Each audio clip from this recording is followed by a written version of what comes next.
IT jokes. A young programmer and his project manager board a train headed through the mountains on its way to Wichita. They can find no place to sit except for two seats right across the aisle from a young woman and her grandmother. After a while, it is obvious that the young woman and the young programmer are interested in each other, because they are giving each other looks.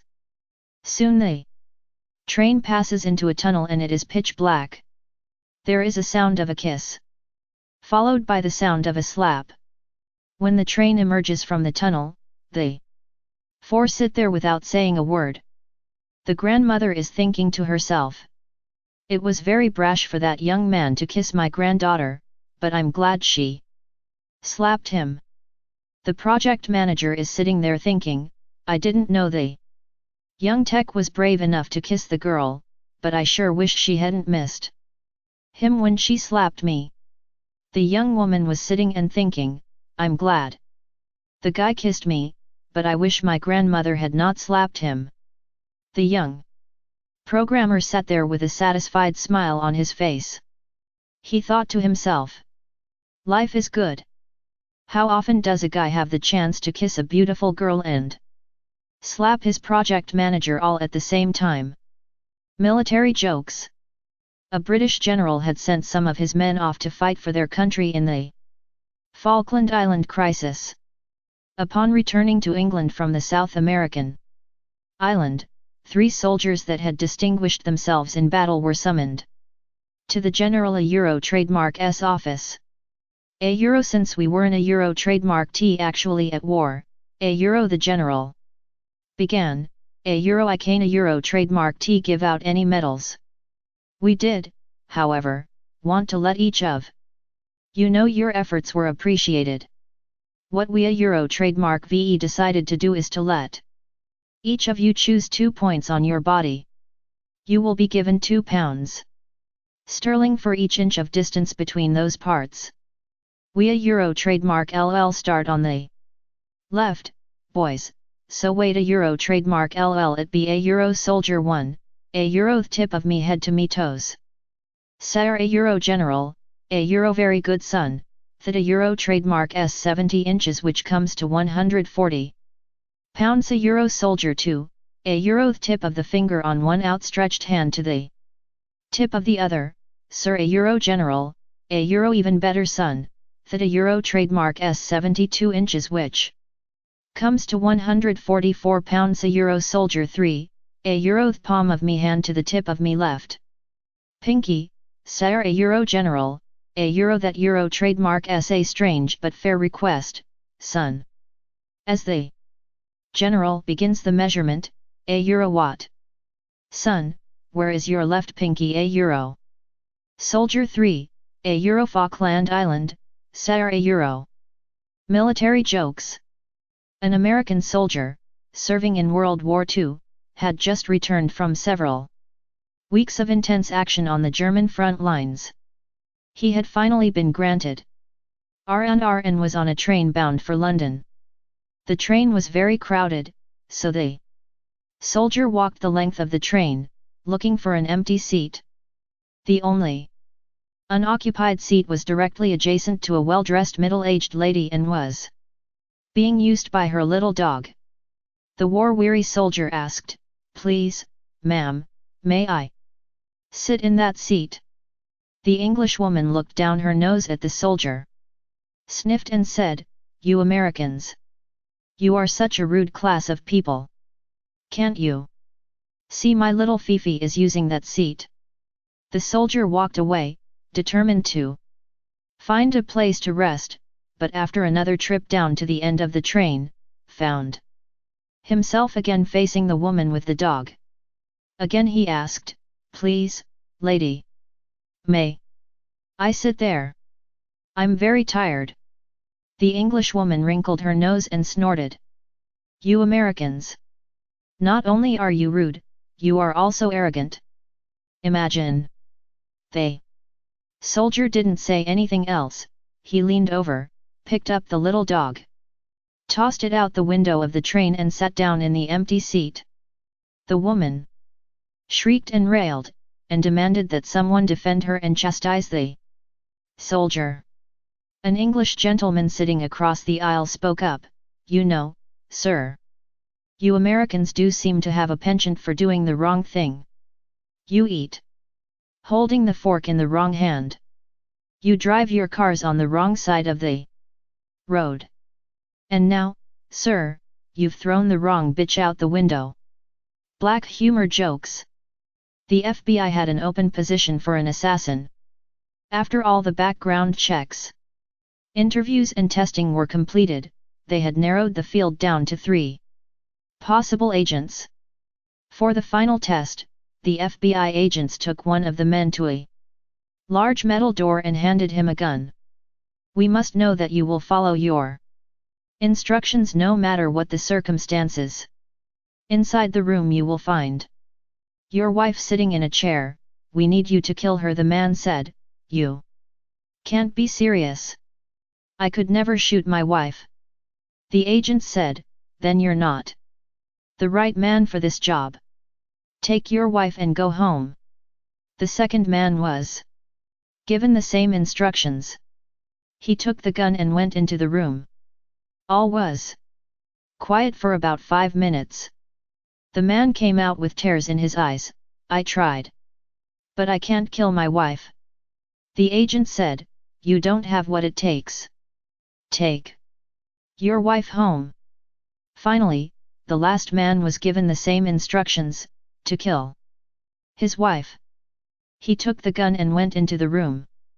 Shots were heard, one after another. They heard screaming, crashing, banging on the walls. After a few minutes, all was quiet. The door opened slowly and there stood the man, wiping the sweat from his brow. "Some idiot loaded the gun with blanks," he said. "I had to strangle that bitch to death." Little Johnny jokes. One day at the end of class, little Johnny's teacher asks the class to go home and think of a story to be concluded with the moral of that story. The following day the teacher asks for the first volunteer to tell their story. Little Susie raises her hand. "My dad owns a farm and every Sunday we load the chicken eggs on the truck and drive into town to sell them at the market. Well, one Sunday we hit a big bump and all the eggs flew out of the basket and onto the road." When the teacher asked for the moral of the story, Susie replied, "Don't keep all your eggs in one basket." Little Lucy went next. "My dad owns a farm too. Every weekend we take the chicken eggs and put them in the incubator. Last weekend, only 8 of the 12 eggs hatched." Again, the teacher asked for the moral of the story. Lucy replied, "Don't count your chickens before they hatch." Next up was little Johnny. "My Uncle Ted fought in the Vietnam War, and his plane was shot down over enemy territory. He jumped out before it crashed but could only take a case of beer, a machine gun and a machete. On the way down, he drank the case of beer. Then he landed right in the middle of 100 Vietnamese soldiers. He shot 70 with his machine gun, but then he ran out of bullets. So he pulled out his machete and killed 20 more. Then the blade on his machete broke, so he killed the last 10 with his bare hands." The teacher looked a little shocked. After clearing her throat, she asked what possible moral there could be to this story. "Well," Johnny replied, "don't fuck with Uncle Ted when he's been drinking."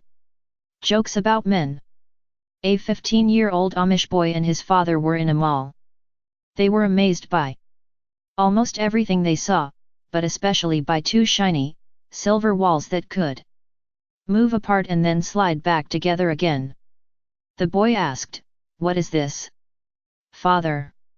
The father, never having seen an elevator, responded, "Son, I have never seen anything like this in my life, I don't know what it is." While the boy and his father were watching with amazement, a fat old lady in a wheelchair moved up to the moving walls and pressed a button. The walls opened, and the lady rolled between them into a small room. The walls closed, and the boy and his father watched the small numbers above the walls light up sequentially. They continued to watch until it reached the last number, and then the numbers began to light in the reverse order. Finally the walls opened up again and a gorgeous 24-year-old blonde stepped out. The father, not taking his eyes off the young woman, said quietly to his son, "Go get your mother." Dirty jokes. One night a little girl walks in on her parents having sex. The mother is going up and down on the father, and when she sees her daughter looking at them she immediately stops. What are you doing, mommy? The mother too embarrassed to tell her little girl about sex, so she makes up an answer. Well, sweetie. Sometimes daddy trademark s tummy gets too big, so I have to jump up and down on it to flatten it out. The little girl replies, well, mommy, you really shouldn't trademark t bother with that. The mother has a confused look on her face. Why do you say that, sweetheart? The little girl replies, because mommy, every time you leave in the morning, the lady next door comes over and blows it back up. Dirty jokes. A psychiatrist was conducting a group therapy session with 3 young mothers and their small children. "You all have obsessions," he observed. To the first mother, he said, "You are obsessed with eating.